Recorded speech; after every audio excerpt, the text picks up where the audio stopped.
Hi, and welcome to Geno's Picks. Happy Friday. You ready for the weekend? You are, but I know what you're saying. Geno, can we have your NFC South predictions? You're in luck. Happen to have them right here in front of me. All right, let's take a look at what I predict the finish to be alongside the Vegas over-unders. All right, there you go. All I can guarantee that I really like from that listing is the Saints to come in first and the Buccaneers to finish last, because the NFC South is a mess. Remember last year, the Panthers won it at 7-8 despite winning 1 of 10 games over a stretch of the season last year. Wow, the only place you're going to find an example of weaker division than the NFC South is in a remedial math class. So do you think the Panthers are going to win it again? No. Did you see the paper this week? Yeah, Kelvin Benjamin is out for the year with a torn ACL. So that offense is screwed, because who else does Cam Newton have? Exactly. I'll wait. Nobody. A lousy offensive line. But don't worry, the offense will still be associated with a Kelvin, Lord Kelvin, because their offense is going to be an absolute zero.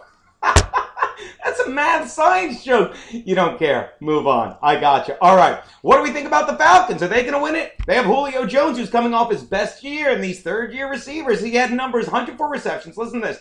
1,593 yards. Amazing. And of those yards, 259 came in a Week 14 game against the Packers on Monday night that was during the fantasy playoffs. And we all know we lost our minds one way or the other in terror. But who do they have after that? They don't have anyone. Gee, they have Roddy White. He's really good. Yeah, you know why? Because he had 33 years to get that good. He's old. He cannot stay healthy, and I don't see him making it all season. Meanwhile, their offensive line is where it all begins and ends, because we all know that, Matt Ryan isn't that good under pressure. And let's face it, the Falcons' offensive line has more aging holes in it than the Playboy Mansion at a reunion. Hey, don't make the face. You're going to remember this. So you know where Matt Ryan's going to face a ton of pressure? 2 places, in the pocket, and more importantly, after the games, from an impatient fan base in Atlanta. I don't like the Falcons this year. I think 8 is the right number. Let's try another one. The New Orleans Saints. Why would we take them? Drew Brees lost Jimmy Graham to the Saints, and he lost Kevin Stills to the Dolphins. Good.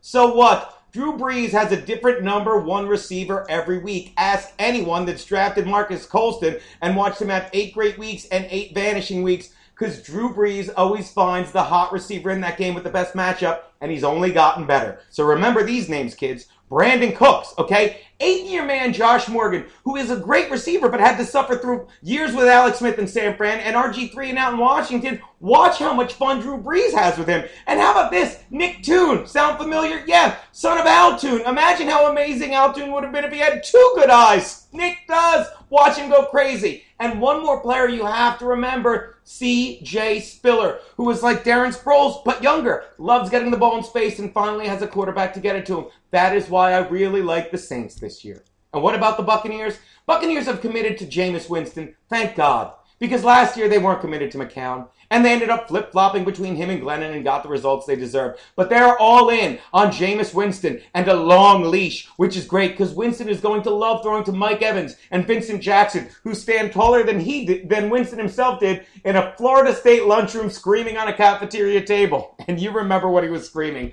Well, he'll be doing a lot of that with Evans and Jackson, drilling them right in the center and loving it. So did I think they do anything? No, because I think they're lucky to win 4 or 5 games, and 7 or 8 is what it's going to take to make the postseason. So what is Daddy telling you? Take the over on the Saints, and if you want a little extra, throw a little bit under win total for the Bucs.